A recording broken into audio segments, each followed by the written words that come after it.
Road మీద నడుచుకుంటూ వెళ్తున్నారా? అయితే మీ చూపు రోడ్డు మీదే కాదు, పక్కన వెళ్తున్న బైకులు పక్క నుంచి వెళ్తున్న కార్ల మీద కూడా మీ దృష్టి ఉండాల్సిందేమో. ఇక నుంచి మీరు ముందు చూపే కాదు, వెనక చూపు కూడా కంటిన్యూ చేయాలి. ఎందుకు ఈ మాట అంటున్నాను? ఈ స్టోరీ చూస్తే మీకు అర్థమవుతుంది. వనస్థలిపురం పిఎస్ పరిధిలో హస్తినాపురంలో దారుణం చోటు చేసుకుంది. మద్యం మత్తులో ర్యాష్ డ్రైవింగ్ కి పాల్పడ్డారు ఇద్దరు వ్యక్తులు. ఇన్ఫాక్ట్ ఒక వ్యక్తి డ్రైవింగ్ చేసుకుంటూ వెళ్తున్న క్రమం నడుచుకుంటూ వెళ్తున్న వ్యక్తిని బైక్ పై వెళ్తున్న మరో ఇద్దరు యువకులు ఢీకొట్టారు. దానికి సంబంధించిన బ్రేకింగ్ న్యూస్ చూస్తున్నారు. బైక్ పై వెళ్తున్న మరో ఇద్దరు యువకులను కారు ఢీకొట్టిన సందర్భం 100 మీటర్లు ఈడ్చుకు వెళ్లి పల్టీ కొట్టింది హోండా సిటీ కార్. ఇద్దరు యువకులు అక్కడికక్కడే మృతి చెందారు. పాదచారికి తీవ్ర గాయాలయ్యాయి. పరిస్థితి విషమంగా ఉంది. మృతి చెందిన యువకులిద్దరూ మహావీర్ ఇంజనీరింగ్ కాలేజ్లో బీటెక్ సెకండ్ ఇయర్ చదువుతున్న శివ సందీప్ జోహెల్గా గుర్తించారు. శివ సందీప్ జోహెల్ మృతితో తోటి విద్యార్థులు ఆందోళనకు దిగారు.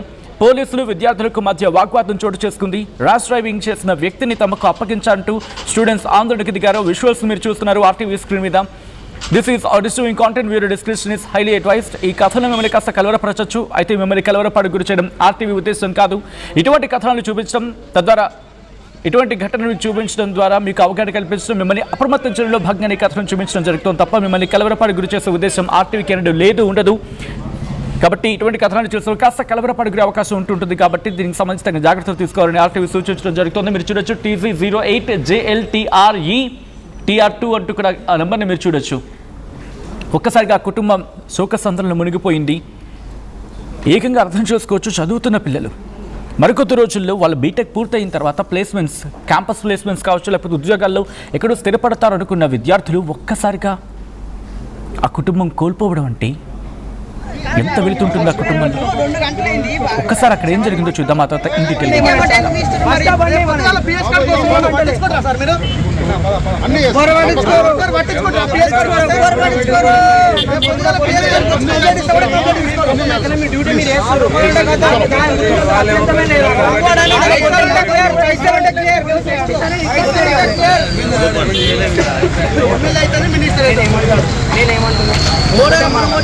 చిన్న రిక్వెస్ట్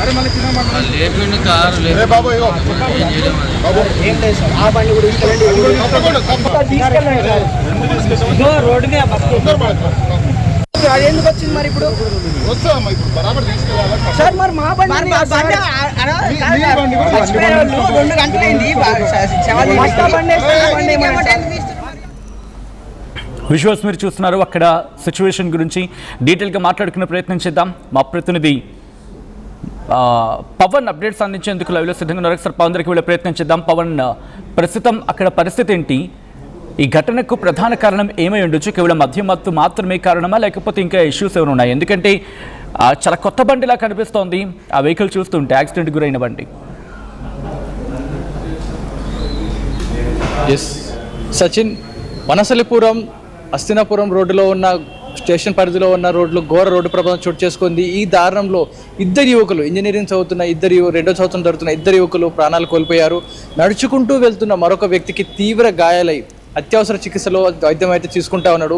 ఈ ప్రమాదానికి కారణమైన ఒక car, Honda City car, taxi ప్లేట్గా తెలుస్తూ ఉంది.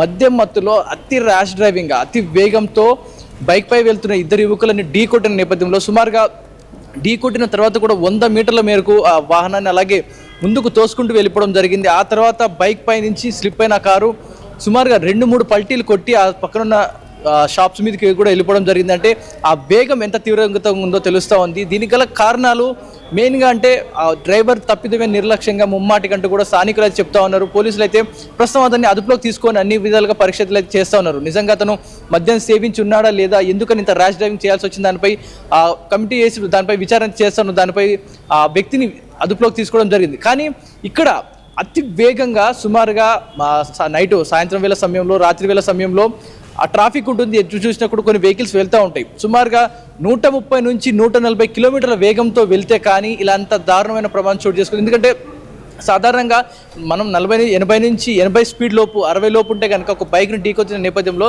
సుమారుగా 20 మీటర్లు కూడా బండి దాటదు, బ్రేక్ వేస్తే ఆగిపోతుంది. కానీ ఇక్కడ సుమారుగా గుద్దిన తర్వాత 100 మీటర్ల మేర లాక్కుంటూ వెళ్ళిపోయాడు ఆ బైక్ని. అలాగంటే వారిపై ఎక్కించుకుంటూ బైక్ పై దూసుకెళ్తూ అలాగే తోసుకుంటూ వెళ్ళిపోవడం జరిగింది. ఆపై ఆ వేగం ఇంకా అలాగే కంటిన్యూ చేయడం పోయిందో, అంటే గుద్దిన తర్వాత కూడా బ్రేక్ వేద్దాం, ఆపుదాం, అనే ఆప్షన్ లేకుండా గుద్దేశామిక నేను తప్పించుకోవాలనే నేపథ్యంలో ఇంకా యాక్సిలేటర్ చేసుకుంటూ రేజింగ్ చేసుకుంటూ ఎక్కడి నుంచి తప్పించుకునే ప్రయత్నంలో ఇంకా స్పీడ్గా అలా తొక్కించుకుంటూ వెళ్ళిపోవడంతో ఆ బైక్ పై నుంచి వెళ్ళిన కారు 2-3 పల్టీలు కొట్టుకుంటూ రోడ్డు పక్కకి వెళ్ళి పడిపోవడం జరిగింది. ఈ ప్రమాదంలో సుమారుగా 2వ సంవత్సరం చదువుతున్న ఇంజనీరింగ్ విద్యార్థులు ఇద్దరు కూడా చనిపోవడం జరిగింది. వారి తల్లిదండ్రులు శోకసంద్రంలో ఉన్నారు. ఎందుకంటే తమ పిల్లలు చదువుకుంటారు, ఇంకొక సంవత్సరం ఇప్పుడు రెండవ సంవత్సరం చదువుతున్నారు, ఇంకొక సంవత్సరం అయితే అయిపోతుంది, ఇంకో మరో సంవత్సరంలో ఉద్యోగాలు చేసుకుంటారు అంటూ కూడా ఎన్నో కలలు కన్నా తల్లిదండ్రుల జీవితాల్లో వీరు ఒక డ్రైవర్ నిర్లక్ష్యం, కేవలం ఒక డ్రైవర్ నిర్లక్ష్యం నిండు ప్రాణాలు తీసింది. ఇంకొక ప్రాణం హాస్పిటల్లో కొనవూపిరితో పోరాడుతూ ఉన్నాడు.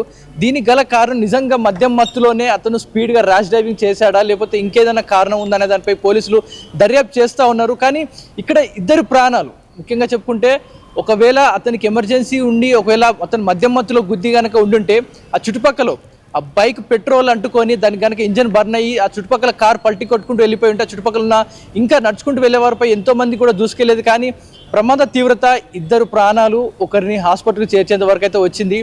దీనికి గల కారణంపై ఆ డ్రైవర్ని మాకు అప్పచెప్పండి, మీరు పోలీసులు అతనిపై యాక్షన్ తీసుకోవట్లేరు, ఆ డ్రైవర్ని మాకు అప్పచెప్పాలంటూ తోటి విద్యార్థులు ఎవరైతే ఉంటారో ఆ విద్యార్థులు అందరూ కూడా రోడ్డుపై బేటాయించి ఆందోళన ధర్నాకైతే దిగడం జరిగింది. అతనికి ఇద్దరు యువకులు భవిష్యత్తు చూడాల్సిన ఇద్దరు యువకుల ప్రాణాలు తీసిన ఆ డ్రైవర్ని మాకు చూపించండి, అతన్ని మాకు అప్పచెప్పండి, అప్పటి వరకు మేము కదలమంటూ కూడా పోలీసులపైకే వెళ్ళడం జరుగుతూ ఉంది. మరి దీనికి గల కారణాలు పూర్తి వివరాలు అయితే పోలీసులు ఇంకా వెల్లడించడం లేదు. అతన్ని విచారిస్తూ ఉన్నారు ప్రస్తుతానికైతే. మరి ఎందుకని ఇంత స్పీడ్గా వెళ్లాల్సి వచ్చింది?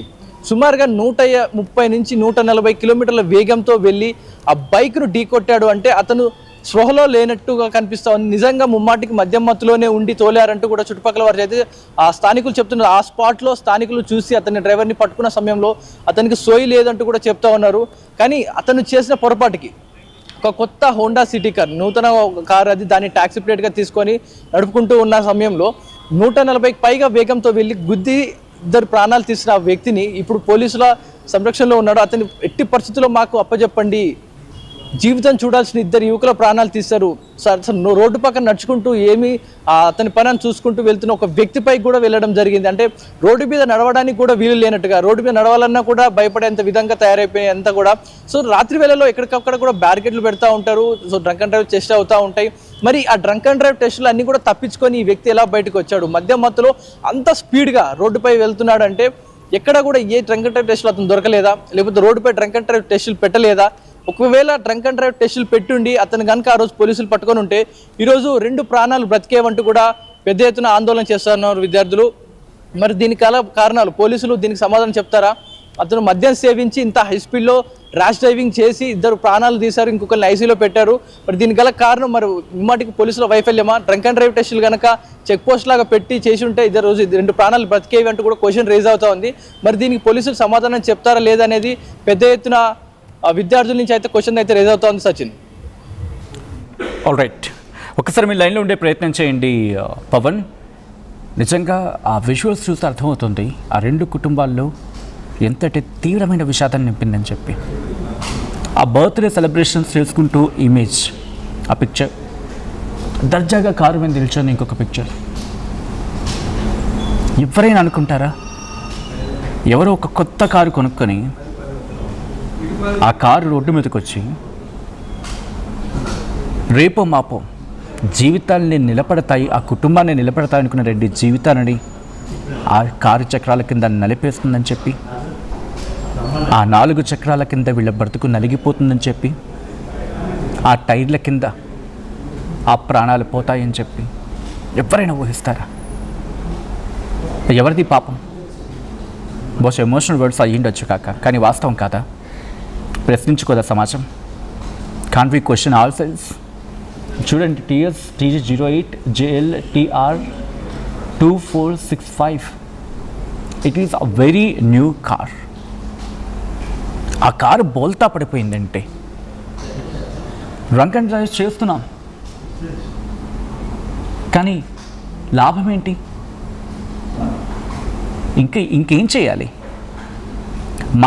మన సొసైటీ కోసం మనం జీవించడానికి మనం నిర్ణయించుకున్న కొన్ని లిమిట్స్ని కూడా మనం క్రాస్ చేసేసుకుంటున్నామే. ఇక్కడే కాదు, if you can go around 2 PM or 1 PM, అంటే అరౌండ్ 1 గంట 2 గంటల ప్రాంతంలో జూబ్లీ హిల్స్ చెక్ పోస్ట్ కావచ్చు, బంజారా హిల్స్ లాంటి ప్రాంతాల్లో కావచ్చు, వెళ్ళండి. రోడ్డు మీద జంక్షన్లో అడుగు పెట్టాలంటే భయం వేస్తుంది, నడుచుకు వెళ్ళాలంటే భయం, రోడ్డు ఖాళీగా కనిపిస్తుంది. This is my personal experience I'm saying. I think మొన్న ఎప్పుడు కొంచెం లేట్గా రూమ్కి వెళ్తున్న సందర్భంలో జూబ్లీస్ చెక్ పోస్ట్ దగ్గర అరౌండ్ 1 అనుకుంటా ఆ టైంలో నడుచుకుంటూ వెళ్తూ ఉంటే జంక్షన్కి వచ్చినప్పుడు గుండె జారినది పని అయింది. బికాస్ మీరు నడుచుకుంటూ వెళ్తూ ఉంటారు, రోడ్ ఖాళీగా ఉంటుంది, సిగ్నల్స్ కూడా పెద్దగా ఏం అక్కడ ఉండవు. అంటే ఆ టైంకి అంతే సయ్యమంటారా ఈ కారు వచ్చేస్తుంది, భయం వేస్తుంది ఒక్కసారిగా. ఏంటి ఇటువంటి సమాజంలో మనం ఉంటున్నామా? What does it mean high end cars అంటే? హై అండ్ కార్స్ అంటే ఏంటి? రయ్యమని దూసుకెళ్ళిపోయి ఎవరి బతుకునైనా మీరు చిదిమేస్తారా? ఎవరి బ్రతుకునైనా, అది మద్యం మత్తు కావచ్చు, లేకపోతే ర్యాష్ డ్రైవింగ్ కావచ్చు. Just Google it. Rash driving కారణంగా ఎన్ని మరణాలు నమోదవుతున్నాయో, మద్యం మత్తు కారణంగా ఎన్ని జీవితాలు బలైపోతున్నాయో. ఇలా జరిగిన రోజు what we have to take an action. మీరు మాట్లాడే ప్రయత్నం చేయండి, ఒక్కసారి మాట్లాడే ప్రయత్నం చేయండి. కార్స్ని బ్యాన్ చేసేయాలా? చాలా చాలా పెద్ద క్వశ్చన్ అనిపిస్తుంది కదా. ఒకరు చేసిన తప్పుకి అందరినీ శిక్షించడం కరెక్టా?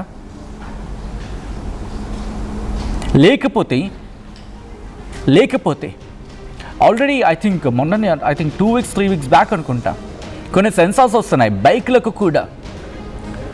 వీళ్ళు తాగారని చెప్పి ఆ సెన్సార్స్ ఉంటే ఆ బైక్కి ఓపెన్ కాదట, కార్ అయితే ముందుకు వెళ్దట.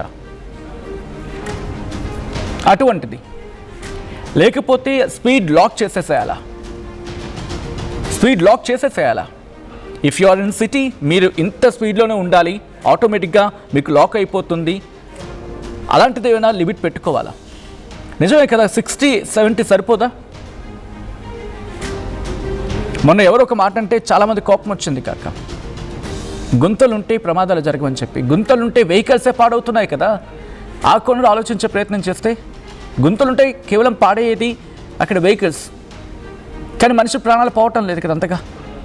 కంపేరింగ్ విత్ దిస్ థింగ్ నేను అంటోంది. రోడ్లు ఫ్రీగా ఉన్నాయంటే చాలు, సామాన్యుడు నడిచే పరిస్థితి లేదు, ప్రసక్తి అస్సలు ఉండటం లేదు. బహుశా గుంతలుంటేనే బాగున్నాయేమో అనిపిస్తుంది ఆ టైంలో. మొన్న ఏదో రైడ్ నేను వెళ్తున్నప్పుడు ఇదే ఎక్స్పీరియన్స్ నాకు. ఎగ్జాక్ట్లీ మాదాపూర్ సైడ్ అక్కడ రోడ్లు కొంచెం గుంతలుగా ఉన్నాయి. నేను మా టీం కాసి క్రికెట్ ఆడుకుని నైట్ టైం వెళ్తున్నప్పుడు గుంతలుగా ఉన్న రోడ్లు ఏంటి అంతవరకు రయ్యమని వెళ్ళిన బైక్లో గుంతలు రాగానే స్లోగా వెళ్తున్నాయి. ఎంత స్లోగా వెళ్తున్నాయంటే చీమ కూడా ఇబ్బంది అవుతుందేమో వీళ్ళు కనుక బైక్ డ్రైవ్ చేస్తే అన్నంత స్లోగా వెళ్తున్నాయి. అనిపించింది ఓకే ఇలా ఉంటే ప్రమాదాలు జరగవు, అలా ఉంటే ప్రమాదాలు జరుగుతాయని చెప్పి. ఎందుకంటే మేము ఇలా వెళ్తున్నాం, మా ఎదురుగు నుంచి జై అని చెప్పి ఒక బైక్ వెళ్ళింది. అదే బైక్ కట్ చేస్తే గుంతల దగ్గరకు వచ్చినప్పుడు స్లోగా నిదానంగా వెళ్తూ ఉంది. ఇలా అర్థం చేసుకోవచ్చు ర్యాష్ డ్రైవింగ్ ఎంత దారుణంగా ఉందనేది. అండ్ వనస్థలిపురంలో జరిగిన ఘటన బహుశా 3 కుటుంబాల్లోనే కాదు, సమాజంలో కూడా తీవ్రమైన విషాదాన్ని నింపిన పరిస్థితి.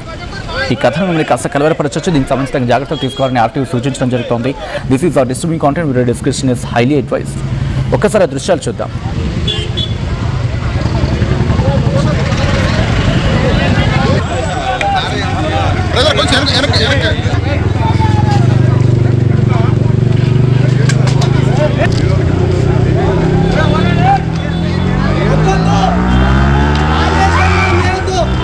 అది ఎందుకు వచ్చింది మరి ఇప్పుడు?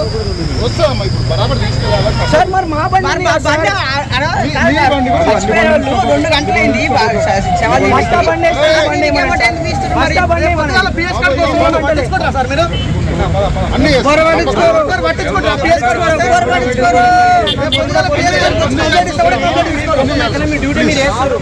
అసలైన తొలి వెలుగు.